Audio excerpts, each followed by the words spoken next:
ओम श्री गुरुवे नमः। भाइयों और बहनों सभी को प्रणाम। पिछले वीडियो में आपने सुना कि वृद्धजन भी अपने ज्ञान और अनुभव के आधार पर समाज का कल्याण कर सकते हैं। केवल अपने मोह एवं परिवार के प्रति आसक्ति के भाव को त्याग करके या अपनेपन का विस्तार करके वे समाज के दीनहीन वंचित वर्गों के सहायतार्थ कुछ करें तो समाज का भी कल्याण होगा और उनको भी आत्मसंतोष रूप में धन की प्राप्ति होगी। यह जीवन केवल मृत्यु तक नहीं है, आत्मा की यात्रा लंबी है।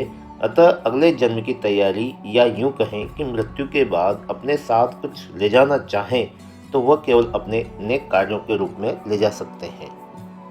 यदि किसी के पास आर्थिक रूप से धन संपत्ति है तो उसे केवल अपने बच्चों एवं परिवार तक ही सीमित न रखें, बल्कि समाज के दरिद्र व असहाय व्यक्तियों की सहायता में लगा देंगे तो वह धन संपत्ति उनके साथ जाएगी। अर्थात इसे भगवान के बैंक में जमा कर दें। जो हरिजन हैं, भगवान के भक्त हैं, उनके कल्याण में लगा दें। अस्पताल, विद्यालय, वृक्षारोपण, अनाथालय आदि अनेक संस्थाओं में अपने धन को लगा दें तो यही उनको अगले जन्म में दोबारा मिल जाएगा। यही भगवान के बैंक में जमा करने का तरीका है और वापस पाने का। आइए स्वाध्याय के इसी क्रम को आगे बढ़ाते हैं। इसी प्रकार रविंद्रनाथ टैगोर की एक कविता है। झोली में गेहूं भरकर एक व्यक्ति आ रहा था। रास्ते में किसी ने गेहूं मांगा तो उसने एक दाना दे दिया। शाम को झोली उलट कर देखा तो उसमें एक दाना सोने का हो गया था। तब उसे यह पश्चाताप हुआ कि सारी झोली क्यों न उसी को दे दी। मेरी सारी झोली सोने के दानों से भर जाती। अतः आप दान वृत्ति अपनाएं। इसके अतिरिक्त आप अपनी प्रतिभा से समाज की सेवा भी कर सकते हैं। आप सबके बीच में कुछ अनुभवी डॉक्टर भी होंगे, कुछ अध्यापक भी होंगे, कुछ महिलाओं का संगठन बनाया जा सकता है, कुछ महानुभावों के पास बड़ी बड़ी कोठियाँ भी होंगी। नहीं तो किसी विद्यालय या मंदिर में सत्संग भवन में कुछ ऐसी व्यवस्थाएं की जा सकती हैं कि गरीब बच्चों को थोड़ा पढ़ाने की व्यवस्था कर दें।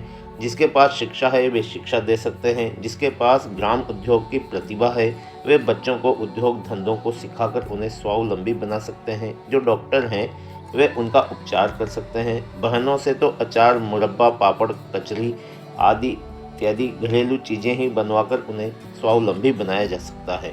आजकल अनेक समाज सेवी संस्थाएं इन सब कार्यों में सहयोग कर रही हैं। गायत्री परिवार के परिजन इस दिशा में बहुत महत्वपूर्ण कार्य कर रहे हैं। विशेष रूप से महिलाएं तो बहुत ही प्रशंसनीय कार्य कर रही हैं। किसी भी कार्य को करने के लिए सबसे अधिक आवश्यकता संकल्प शक्ति की है। केवल आंसू बहाने से कुछ नहीं होता। आप सब संपन्न व्यक्ति हैं। ईश्वर ने आपको हाथ, पैर, आँख, कान तथा बुद्धि बल देकर अमूल्य संपदा दी है तो उसका उपयोग करिए। स्वयं अपना सहारा बनकर दूसरों को सहारा दो। एक स्त्री के संतान नहीं थी, गरीब घर की लड़की थी। उसे प्रताड़ित करके सास ससुर पति ने घर से बाहर निकाल दिया। उसे कुछ नहीं सूझ रहा था। सोचा आत्महत्या कर लूं। वह नदी में डूबने जा रही थी कि एक बच्चे ने उसका आंचल पकड़कर कहा, माँ भूख लगी है, कुछ खाने को दो। माँ शब्द सुनकर उस स्त्री का मन रोमांचित हो गया। इसी के लिए तो उसे घर से निकाला गया था। उसने आत्महत्या का विचार छोड़ दिया। वह एक स्कूल के प्रिंसिपल के पास गई और काम करने के लिए कहा। प्रिंसिपल को एक नौकरानी की ज़रूरत थी। उसने उसे रख लिया। बच्चे को स्कूल भेजने की व्यवस्था भी कर दी। धीरे धीरे उसने स्वयं भी पढ़ना शुरू किया। कुछ पढ़ी हुई थी। परीक्षा पास करके छोटे स्कूल में सर्विस लग गई। अब उसने एक मकान किराए पर लिया और छोटी बस्ती में जाकर गरीब बच्चों को इकट्ठा किया तथा उनके माता पिता को समझाया कि वे भीख न मांगे। उसने एक स्वावलंबन केंद्र खोला। प्रिंसिपल भी समाज सेविका थी। उसने सहायता की और एक संगठन बन गया। इस प्रकार आप भी बहुत से कार्य कर सकते हैं। लोक निर्माण का कार्य इतना सरल नहीं है कि कोई भी व्यक्ति उसे कर सके। उसके लिए अनुभवी, योग्य, ईमानदार एवं लगनशील एवं प्रभावशाली कार्यकर्ता चाहिए। ऐसे नेतृत्व का उत्पादन आप जैसे व्यक्ति ही कर सकते हैं। यदि आप कुछ लोग मिलकर ही इस कार्य को शुरू करें तो एक से एक बढ़कर योग्य व्यक्ति निकल कर आ सकते हैं। बात यह है कि पदाधिकारी व कार्यकर्ता में अंतर होता है। कार्यकर्ता को कोई प्रलोभन नहीं होता। वह निस्वार्थ भाव से सेवा कार्य में आगे बढ़ता है, जबकि पदाधिकारी को चाहे पद छोटा हो या बड़ा वेतन दिया जाता है और वह उसी के आधार पर अपना कार्य करता है। यदि कार्यकर्ता भी पद की लिप्सा में फंस जाते हैं तो कोई कार्य समर्पित भाव से नहीं कर सकते। इस समय तो डॉक्टर को भी यदि गांव में भेजा जाए तो वे वहां जाने से कतराते हैं, क्योंकि वहां उन्हें सुख सुविधाएं नहीं मिलती। अतः आप लोग अभियान शुरू करें और अपनी शक्ति, प्रतिभा एवं धन का सदुपयोग करके आत्म कल्याण व समाज कल्याण की ओर अग्रसर हों। यह कार्य आप सबके द्वारा ही होगा। आदर्शों की कमी नहीं है। लोक सेवी महापुरुषों के नाम पर आज भी इतिहास में अमर हैं। प्राचीन काल में ही नहीं, इस समय भी राजा राम मोहन राय, बाल गंगाधर तिलक, मालवीय जी, गांधी जी, अरविंद, महर्षि दयानंद, स्वामी विवेकानंद, शंकराचार्य आदि ने विवाहित अथवा अविवाहित रहकर लोक सेवा का मार्ग प्रशस्त किया है। आचार्य श्री राम शर्मा जी ने भी आदर्श गृहस्थ जीवन के साथ साथ वानप्रस्थ व संन्यास जीवन का आदर्श प्रस्तुत किया है। आप भी उनका अनुकरण कर सकते हैं। महाप्राज्ञ समस्त प्रौढ़ व्यक्तियों को संबोधित करते हुए कहते हैं, हे भद्रजनों, गृहस्थ आश्रम के उत्तरदायित्व के समाप्त होने पर घर गृहस्थी का भार पुत्र को सौंपकर धर्म प्रचार की यात्रा के लिए चल देना चाहिए। आप लोगों को जन जन से संपर्क करना चाहिए, लोक कल्याण का संदेश देना चाहिए। घर हो या बाहर धर्म का पक्ष लेकर अनैतिकता का विरोध करना चाहिए। वृद्ध व्यक्ति का सबसे बड़ा कर्तव्य है। यह ठीक है, बड़ों का सम्मान होना चाहिए, किंतु बड़ों का सम्मान तभी हो सकता है जब वे सम्मान के योग्य हों। धर्म का पक्ष न लेकर अन्याय व अधर्म को बढ़ावा देने वाले वृद्धजन कभी भी सम्मान के योग्य नहीं हो सकते। कौन से वृद्ध सम्मानीय हैं और किन वृद्धों का सम्मान नहीं होता, हम दो उदाहरण देकर समझाते हैं। सबसे पहले रामायण युग को देखें। कल्पना कीजिए कि सीता का अपहरण रावण कर रहा है और सीता की करुण पुकार सुनकर वृद्ध गिद्ध जटायु के कान में पड़ती है। वह निकल पड़ता है और देखता है रावण एक अबला नारी का अपहरण कर रहा है। वह अपनी रक्षा के लिए पुकार रही है। आप सोचिए, कहाँ जटायु गिद्ध पक्षी वृद्ध व शक्तिहीन और कहाँ रावण जैसा शक्तिशाली राजा, दोनों का क्या मुकाबला हो सकता था। किंतु जटायु अपने को नहीं रोक सका और माता सीता की रक्षा के लिए अपने प्राण दे दिए। वह जटायु गिद्ध जाति का होकर भी कितना सम्मानित हुआ। भगवान राम ने अपने पिता की दाह क्रिया अपने हाथों से नहीं की, किंतु जटायु की दाह क्रिया अपने हाथों से की और उसे वह सम्मान और गति मिली जो दशरथ को भी नहीं मिली थी। वह जटायु आज भी इतिहास के प्रश्नों में अमर है। आज भी सबको संबोधित करते हुए यही कहा जाता है कि यदि हनुमान नहीं बन सकते तो गिद्ध गिलहरी बन जाओ। धर्म की रक्षा करने वाले वृद्धजन सम्मान पाते हैं। अब एक दृश्य महाभारत काल का देखिए। राजसभा का दृश्य जिसमें एक नहीं कई वृद्धजन उपस्थित थे। धृतराष्ट्र, भीष्म पितामह, द्रोणाचार्य, कृपाचार्य, विदुर। और वहाँ क्या हुआ आप सब जानते हैं। द्रौपदी कुलवधू थी, उसी वंश की, और दुर्योधन भी उसी वंश का राजकुमार था। द्रौपदी का चीरहरण हो रहा था और कौन करवा रहा था? उसी वंश का राजकुमार या राजा। और सब मौन बैठे रह गए। द्रौपदी का चीरहरण महाभारत काल के वृद्धों की अग्नि परीक्षा का समय था। चीरहरण हो रहा था अपनी कुलवधू का और सब मौन थे, सिर झुकाए, अंगूठे से धरती कुरच रहे थे। आप सोचिए, इतने लोग यहाँ बैठकर कथा सुन रहे हैं। यदि किसी अनजान नारी की भी करुण पुकार सुनाई पड़े और दुष्ट अनाचारी भी चाहे परिचित हो चाहे अपरिचित, क्या आप चुपचाप बैठ सकते हैं? यदि चुप बैठे हैं तो आप वृद्ध नहीं बल्कि मनुष्य कहलाने के अधिकारी भी नहीं हैं। जो व्यक्ति किसी दीन दुखी की पुकार सुनकर अपनी बलि न दे सके, जो वृद्ध किसी नारी की पुकार सुनकर चुपचाप बैठा रहे, उसके मन में पिता की भांति वात्सल्य न उमड़ पड़े, उस वृद्ध का सम्मान समाप्त हो जाता है। वह कभी भी सम्मान के योग्य नहीं हो सकता। नहीं तो आप सोचिए कि धर्म अधर्म के सिद्धांतों से परिचित वृद्धजन इस अन्याय को देखकर मौन कैसे रह सकते हैं। रावण द्वारा अपहृत सीता की आवाज़ सुनकर जटायु मौन नहीं रह सका।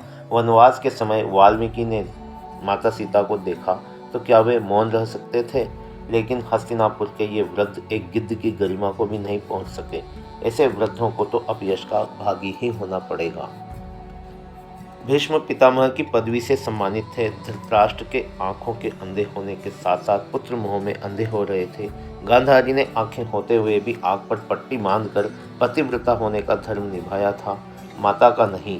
वे दोनों चुप थे, पर भीष्म पिता भी केवल पत्थर की मूर्ति बनकर रह गए।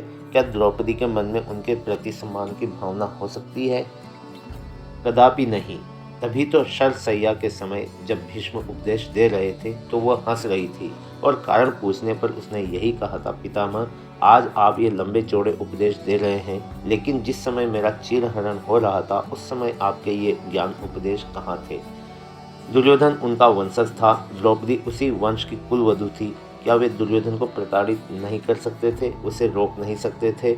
पर उन्होंने ऐसा न किया और पितामह की गरिमा को खो दिया। द्रोणाचार्य आचार्य थे। उन्होंने पांडवों और कौरवों को धनुर्विद्या, शस्त्र विद्या का ज्ञान करवाया था, किंतु नैतिक शिक्षा कहाँ दे सके। पांडवों को नैतिक शिक्षा तो उनकी माता कुंती ने दे दी, पर कौरवों को माता पिता दोनों ही पुत्र के मोह में अंधे थे। द्रोण ने अपने जीवन में गरीबी के दिन देखे थे। उनका पुत्र अश्वत्थामा जब दूध के लिए रोता था तो उसकी माँ उसे आटे में पानी घोलकर पिलाती थी। वे उस समय दुर्योधन की कृपा से राज सत्ता का सुख भोग रहे थे। वैसे भी वे जानते थे कि दुर्योधन के विरोध से उन्हें भी विदुर की भांति शाकपात पर ही आना पड़ेगा। वे सुख उनसे छिन जाएंगे। पांडव बेचारे खुद दर बदर भटक रहे थे, उन्हें क्या देते। वैसे भी द्रौपदी के लिए द्रुपद ने उनका अपमान किया था। उन्होंने गुरु दक्षिणा में अर्जुन से यही कहा था कि द्रुपद को बांध कर ले आओ और इसे अपने अपमान का बदला लें। शत्रु की बेटी का अपमान हो तो उन्हें क्या, वे उसके लिए कुछ भी क्यों करें। कृपाचार्य कुल गुरु होकर भी मौन थे। उन्हें में भी सच कहने की क्षमता कहाँ थी। विदुर, वे तो अपनी नीति पर दृढ़ रहने की हठधर्मिता का दंड पा ही रहे थे। उन्हें भी उपेक्षित जीवन गुजारना पड़ रहा था। भले ही कृष्ण ने दुर्योधन की मेवा त्याग कर उनके यहाँ शाक पात खाकर उन्हें सम्मानित किया हो, पर उस समय दुर्योधन के द्वारा दी गई सत्ता के सुख को भोगने वाले किसी वृद्ध में इतना साहस नहीं था कि दुर्योधन के उस दुष्कृत्य के विरोध में आवाज उठा सके। अतः मैं आप सबसे यही कहना चाहता हूँ कि सम्मानीय वृद्ध वही हैं जो अपने जीवन के अनुभवों के आधार पर समाज को सही दिशा दे सकें, जिसका अपना आचरण श्रेष्ठ हो, जो सच झूठ न्याय अन्याय का भेद करके न्याय का पक्ष ले सकें, जो नई पीढ़ी का सही निर्देशन कर सकें, वही वृद्ध सम्मान का पात्र हो सकता है। आज आप अपने सब दुखों का रोना रो रहे हैं, कारण स्पष्ट है, कहीं हमसे कुछ भूल हुई है। धृतराष्ट्र और गांधारी की भांति पुत्र मोह में अंधे होकर हम बच्चों को सही संस्कार नहीं दे सके। द्रोणाचार्य और कृपाचार्य की भांति गुरु बनकर भी केवल अपनी स्वार्थ सिद्धि, धन के लोभ और सत्ता सुख भोगने में लगे रहे। उनके प्रति गुरु का कर्तव्य नहीं निभा सके। गुरु की गर्मियों को निभाया था चाणक्य ने। सम्राट बनने के बाद चंद्रगुप्त ने कुछ मनमानी करनी चाहिए तो चाणक्य ने उसका विरोध किया। इस पर चंद्रगुप्त ने उन्हें अपमानित कर चले जाने का आदेश दिया, तो भी उन्होंने अन्याय का समर्थन नहीं किया। वह राक्षस को मंत्री बनाकर स्वयं साधना करने के लिए चले गए। इसलिए यह कहा जा सकता है कि वे वृद्ध नहीं जो धर्म का पक्ष न लें। आज की मुख्य समस्या यही है, माता पिता गुरु अपना कर्तव्य भूल गए हैं। अतः यदि आप सुख शांतिमय जीवन चाहते हैं तो अपने अनुभवों के आधार पर जगह जगह धर्म प्रचार करो, जिससे आने वाली पीढ़ी गुमराह न हो। भाइयों और बहनों, आज के स्वाध्याय को अब यहीं समाप्त करते हैं। आशा है आपने इसे ध्यानपूर्वक सुना होगा और आपका सहयोग हमें लगातार मिलता रहेगा। इसी आशा और अपेक्षा के साथ आप सभी का बहुत बहुत धन्यवाद।